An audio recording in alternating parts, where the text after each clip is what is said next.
Fala, meu lindo!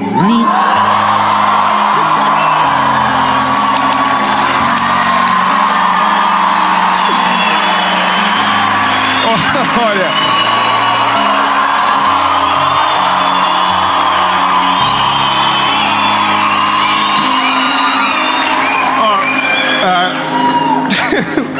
A gente não combinou essa parte.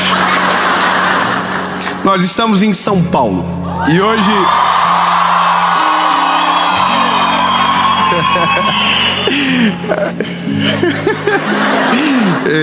pois é, né? Você entendeu, né? São Paulo, o povo aqui é sinistro, animado. Então não vai ser uma série normal. Eu declaro que vai ser a melhor série da nossa vida. E você que está na sua casa, aonde quer que você esteja, hoje começamos uma série chamada Oásis. E essa é a primeira mensagem da série. Toda segunda-feira, 7 horas da manhã, em ponto, tem uma mensagem de Deus para você aqui no canal. Então,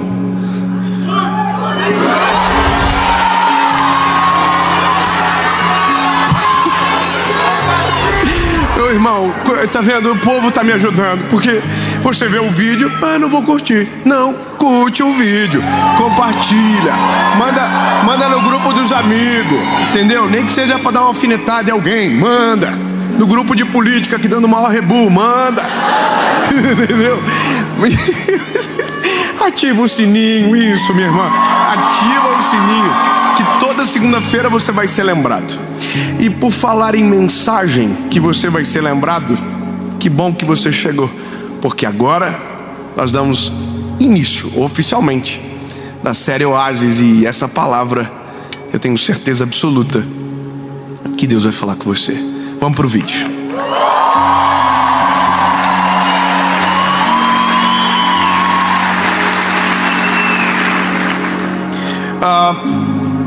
Evangelho de Jesus, conforme escreveu Lucas, capítulo de número 13, versículo de número 6. E dizia esta parábola: um certo homem tinha uma figueira plantada na sua vinha e foi procurar frutos nela, porém não achou. Eu me lembro desse texto de quando eu me converti, quando eu aceitei a Jesus lá no começo da minha jornada com Jesus. Foi uma das primeiras mensagens da minha vida que eu preguei. Essa mensagem, ela mudou a minha vida, ela marcou a minha história. Eu nunca imaginei que um dia eu revisitaria por conta de uma experiência nova. Exatamente isso, uma experiência nova com Jesus que me fez entender algumas coisas de maneira distinta. Então, eu quero que você entenda que essa pergunta que vai nortear a caminhada: Deus, o que eu faço? Ou qual caminho eu devo seguir? Ou será que eu saio da onde eu estou? Que são inquietações tão rotineiras das pessoas. Essa mensagem, ela é poderosa para responder a um tempo da nossa história. Deixa eu te dizer como nasceu. Esse mês agora, eu devo ter ouvido uma das histórias mais interessantes desse ano, de 2022. Russell Connell é o que conta essa história. É chique. Russell Connell. Esse homem, em 1869, ele estava nas margens do rio Tigre, e o seu guia árabe contava milhares de histórias, mas uma história marcou ele: a história da mina de diamantes de Golconda. É um pouco estranho os nomes, mas você vai se familiarizar um pouco mais. E aí existia um homem que é o centro dessa história, chamado Ali Hafed. Esse homem tinha uma fazenda muito grande, uma fazenda que dava lucro, com animais que davam leite, com plantações, com lucro, uma boa fazenda. E esse homem era feliz com o que tinha uma esposa, filhos, era extremamente satisfeito com aquele lugar. Mas um dia ele recebeu a visita de um velho padre na sua casa, que lhe contou uma história de um lugar distante que haviam descoberto uma mina de diamantes. E o Ali Hafed perguntou para ele: e isso é o quê? O que isso implica? E o padre o explicou dizendo que um punhado de diamantes poderia tornar uma pessoa tão rica que poderia colocar seus filhos em um trono, que poderia comprar um pequeno país. E aquele homem, naquela noite, evaporou de maneira completa o contentamento no coração dele. Ele se sentia satisfeito, contente, feliz, mas aquela história daquele homem tirou a paz dele. Ele acordou feliz, próspero, e naquela noite dormiu se sentindo extremamente pobre. Na manhã seguinte procurou o padre e disse: olha, padre, eu estou com um negócio na minha cabeça, eu quero encontrar uma mina de diamantes. O que eu faço? Aonde eu encontro? E aí o padre disse: olha, se você encontrar uma areia branca com um rio que corre por cima nos altos montes, a probabilidade é muito grande de você encontrar uma mina de diamantes nesse lugar. O que Ali Hafed fez? Vendeu a fazenda, vendeu tudo o que tinha, despediu-se da esposa e dos filhos, e a palavra dele na despedida foi: não se preocupem, que quando eu voltar nós seremos extremamente ricos. E assim ele se despediu e foi embora. Visitou vários países, gastando sua fortuna em busca dessa mina de diamante. Foi para a África, para a Ásia, e no final da jornada, cansado porque não havia encontrado, ele estava em um lugar da Espanha, na beira de um mar, sem nada, falido, porque havia gastado toda a fortuna que havia juntado em busca incessante por aqueles diamantes. Bom, naquele dia ele buscou tirar a própria vida. Havia um mar muito tempestuoso, raios no céu, e ele se jogou no mar e nunca mais foi visto. Ele nunca voltou para casa. O tempo passou e o padre ainda morava no mesmo lugar. E um belo dia ele decide visitar o comprador da fazenda.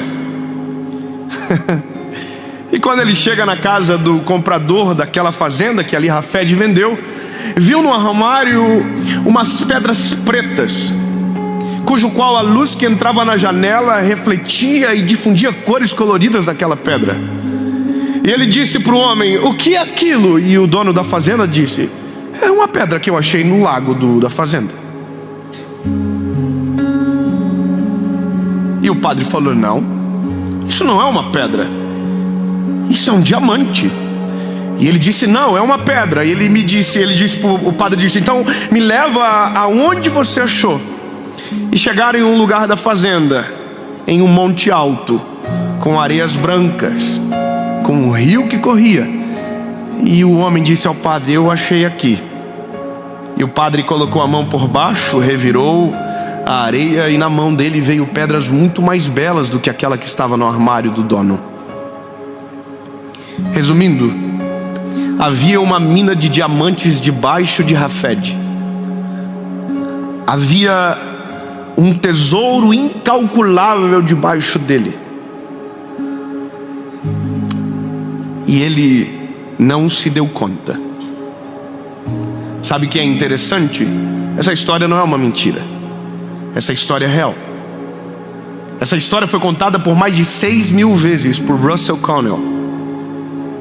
E a mina de Golconda é a mina que gerou os diamantes mais preciosos do mundo.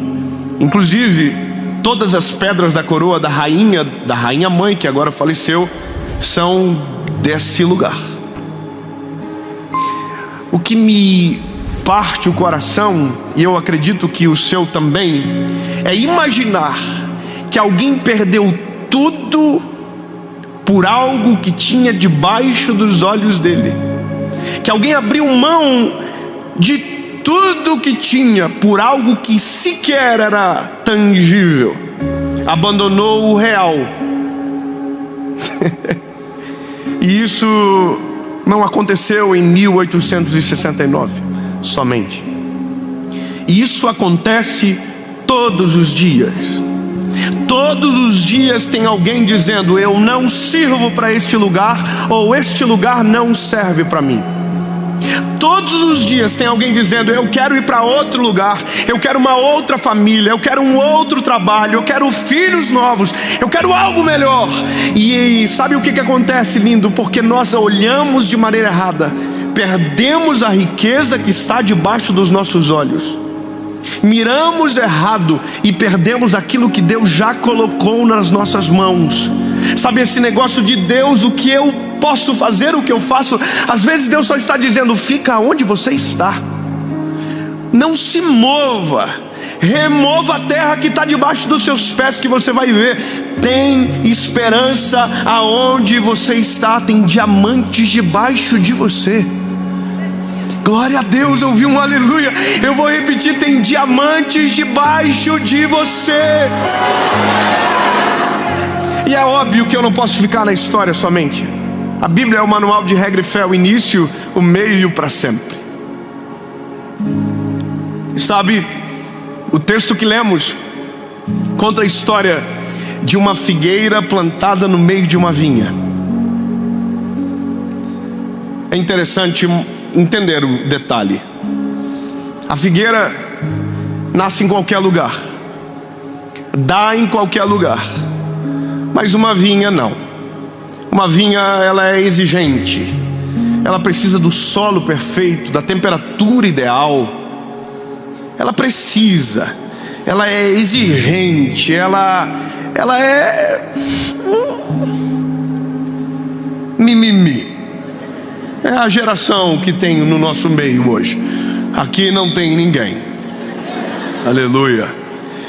Ela é fresquinha. Ah, não, essa temperatura eu não vou dar fruto. A figueira não, irmão. A figueira de menos 7 a 40 graus, ela vai nascer. É igual o chuchu. Aonde você plantar, nasce. Amém? Bom, a Bíblia diz que o dono da vinha colocou uma figueira no meio. Você entende que loucura? A figueira não precisa de tudo aquilo, mas o dono da vinha colocou a figueira no meio. Bom, a Bíblia diz que quando o dono da vinha veio para ver os frutos da figueira, aconteceu um negócio: não tinha. Mesmo o solo sendo perfeito, mesmo a temperatura sendo ideal, mesmo tudo conspirando a favor, aquela figueira não tinha frutos. E aí a Bíblia diz que o Senhor, o dono da vinha, volta no segundo ano. E quando ele volta, a cena se repete. Não havia frutos. Eu quero que você compreenda exatamente aquilo que Deus quer para nós aqui. Nós somos a figueira, nós não somos a vinha ou a videira. Nós somos a figueira. E Deus não nos plantou no lugar onde estamos por um acidente. Eu quero repetir isso. Nós não fomos um acidente de Deus no lugar aonde nós estamos plantados. Não, o dono da vinha pegou a semente da figueira na mão, escolheu o solo no melhor lugar, abriu a terra, moveu a terra, colocou a semente da figueira, e essa semente é você. Exatamente aonde Deus colocou você é o melhor lugar para que você dê frutos. Lindo, eu vou te falar uma coisa.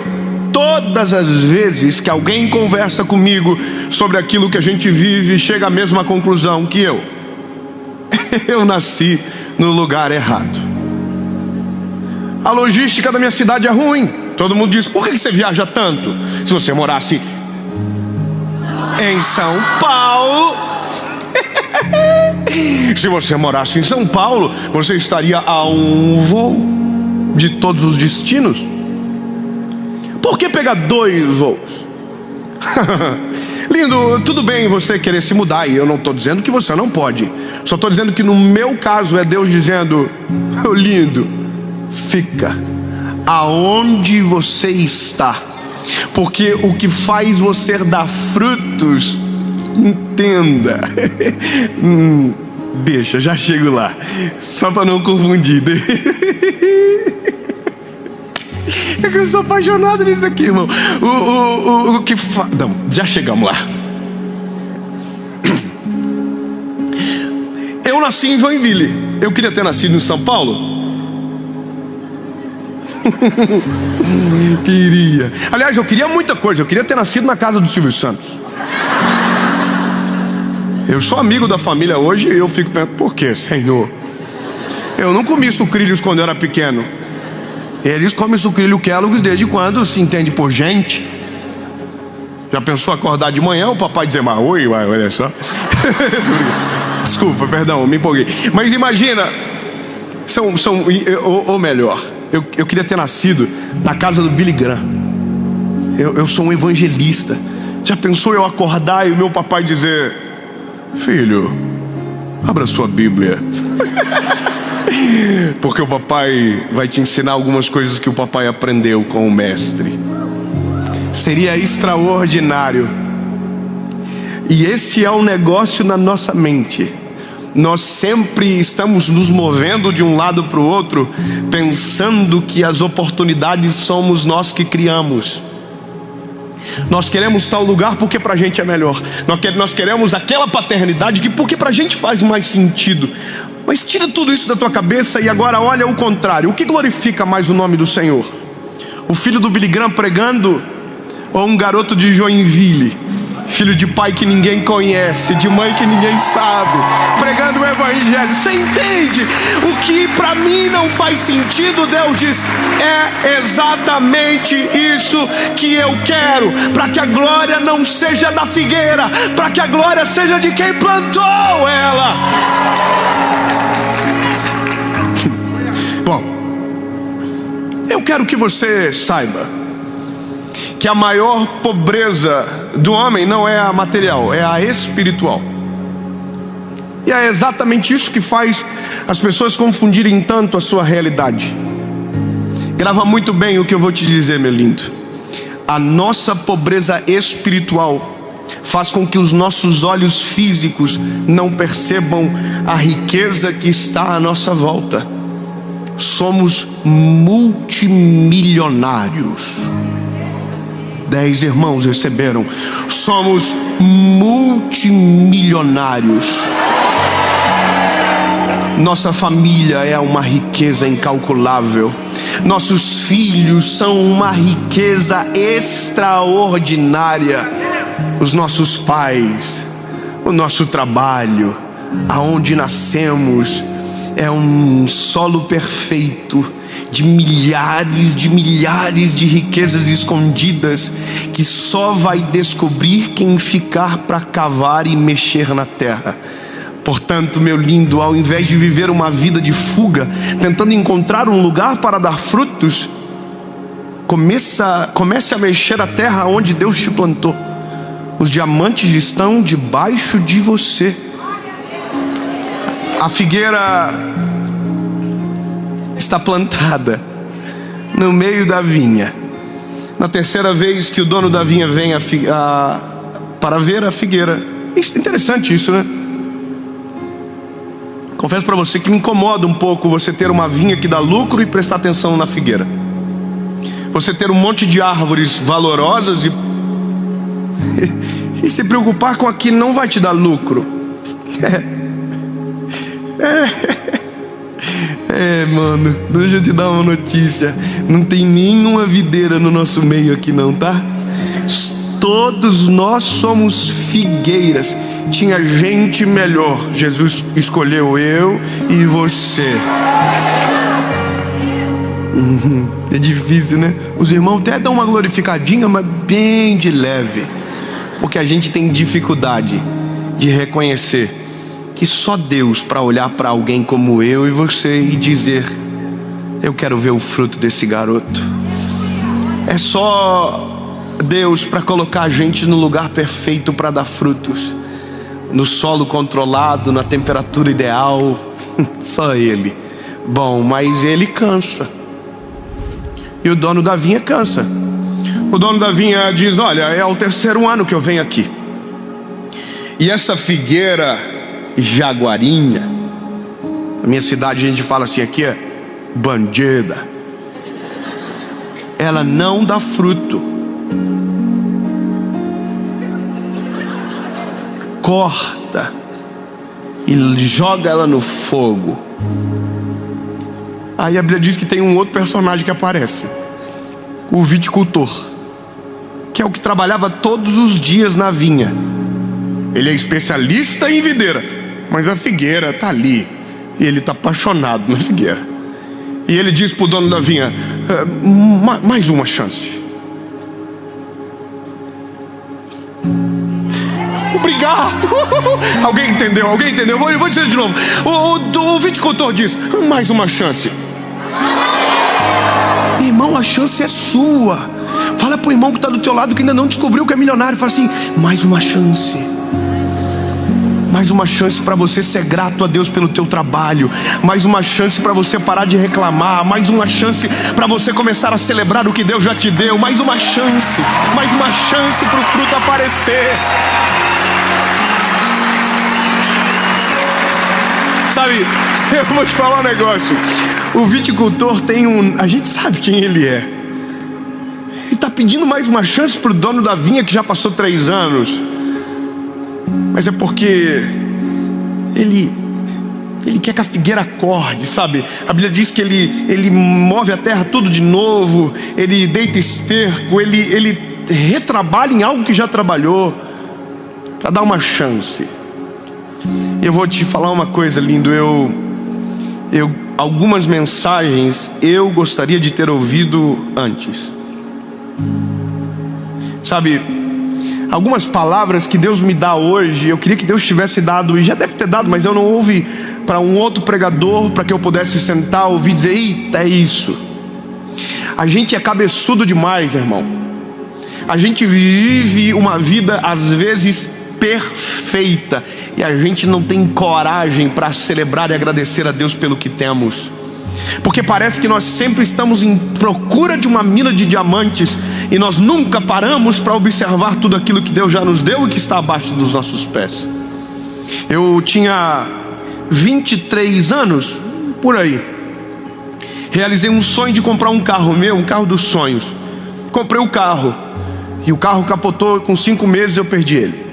Minha esposa estava dirigindo, ela dirige muito bem, e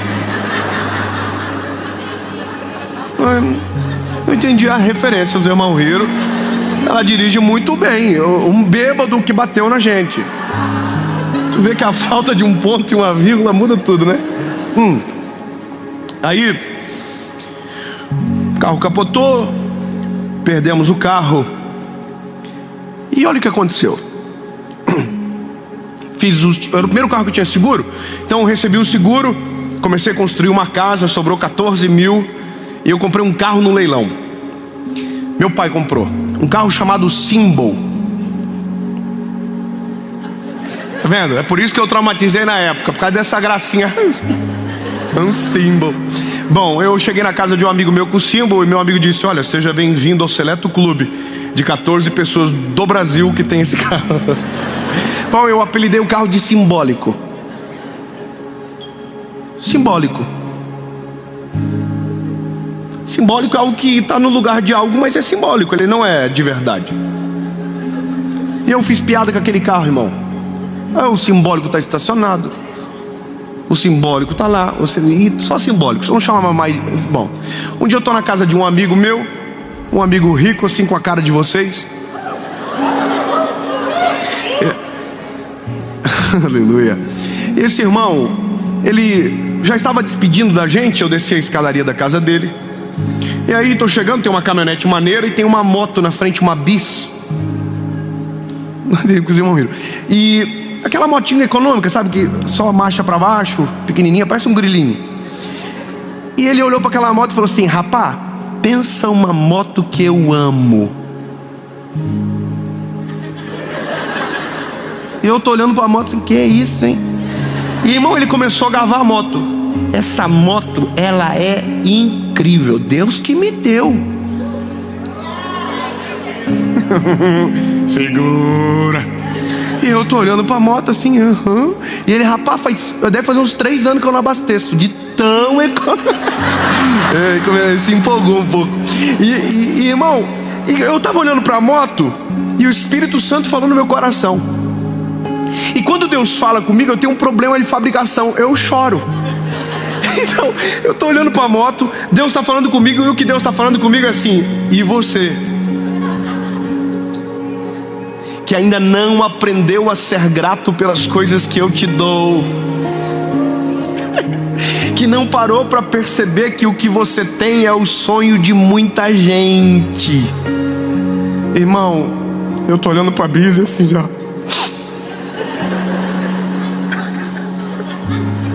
Eu comecei a chorar, o homem pensou, pronto, apaixonou pela moto. E aí eu piorei, eu chamei a minha esposa na hora, falei, vida! E a minha esposa veio, ele pensou, pronto, vai embora comprar uma. E eu entrei com ela no carro e falei pra minha esposa, amor, deixa eu te falar um negócio. Aconteceu isso, e sabe de uma coisa? Vamos agradecer a Jesus por esse carro que Ele me deu. Ele deu pra gente, amor. Vamos agradecer. E eu vou contar um negócio, irmão. Foram 45 minutos de oração. Era o deslocamento da casa do homem até a minha casa. E eu fui 45 minutos dizendo, Jesus, muito obrigado por esse carro. Maravilhoso. Olha só, Jesus, o volante. Comecei a elogiar, irmão. Sabe o que é interessante? Eu passei 6 meses só vendo ponto negativo. Mas quando eu decidi ser grato a Jesus, eu só conseguia ver o benefício do carro. E eu dizia, olha aí Jesus, geladinho, parece a Europa dentro. Irmão, eu gavei tanto esse carro que quando eu cheguei ele trancou as portas e falou, vai sair não, continua. Não, brincadeira, irmão, só porque às vezes alguém pode acreditar. Eu saí, o carro deu 2 piscadinhas, falou, eita, te amo, ó. Postou na página do Só Símbolo, encontrei um amante. Ele me ama. Irmão, eu vou te falar um negócio. Você pode ir um dia para o próximo lugar. Deus pode te levar para um outro lugar. Deus pode te dar algo melhor, um trabalho melhor, uma casa melhor. Mas sabe o que você precisa descobrir e entender? Grava muito bem o que eu vou te dizer. Deus nunca vai te dar algo melhor enquanto aquilo que Ele já te deu não for o motivo da sua gratidão. Quando você não celebra, quando você não agradece, quando você não entrega ao Senhor em gratidão, dizendo muito obrigado, dificilmente Deus vai te levar para um próximo nível.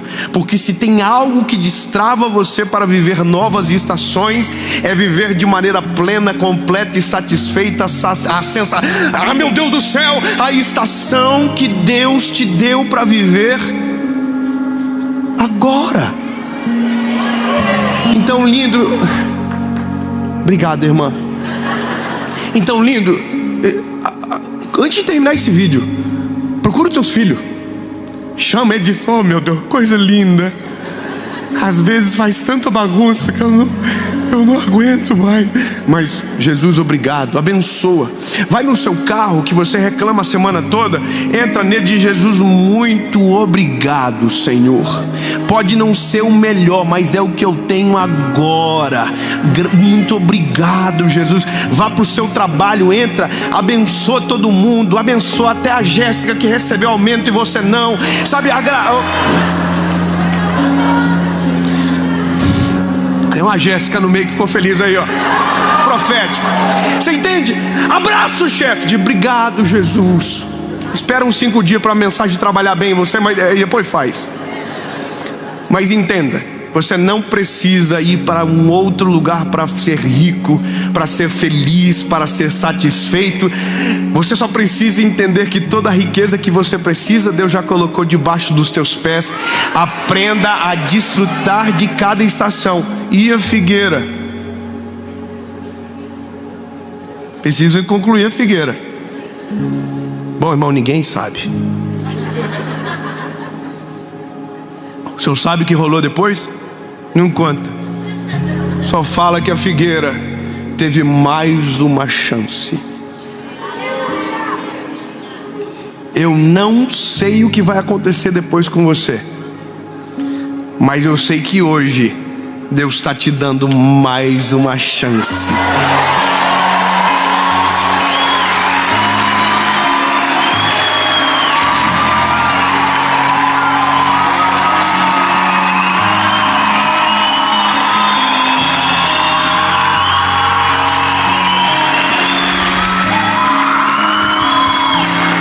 Obrigado, Jesus. Obrigado, Jesus, pelo lugar aonde o Senhor nos plantou. Obrigado, Senhor, porque toda a riqueza do mundo tem nome. É Jesus, e nós te conhecemos. Amamos o teu nome, Senhor Jesus, e tu és muito além do que precisamos. Mas com tua infinita graça nos permite viver estações, desfrutar. E Jesus, entendemos que não precisamos ir para outro lugar para encontrar a riqueza que o Senhor já nos deu. Está debaixo dos nossos olhos, Senhor. Não permita que a nossa espiritualidade frágil nos cegue de ver aquilo que o Senhor com tanta graça derramou nas nossas mãos. Jesus, eu te agradeço pela minha família. Eu te agradeço pelos meus filhos. Eu te agradeço pelas fases que vivi até então. Te agradeço por poder pregar o teu evangelho. Te agradeço, Jesus. Te agradeço, Senhor. Te agradeço por tudo, pelo que tenho, pelo que tive e pelo que um dia ainda vou ter. Mas não estou preocupado com o que virá, porque sou extremamente satisfeito com aquilo que o Senhor me deu para viver agora. Em nome de Jesus, amém.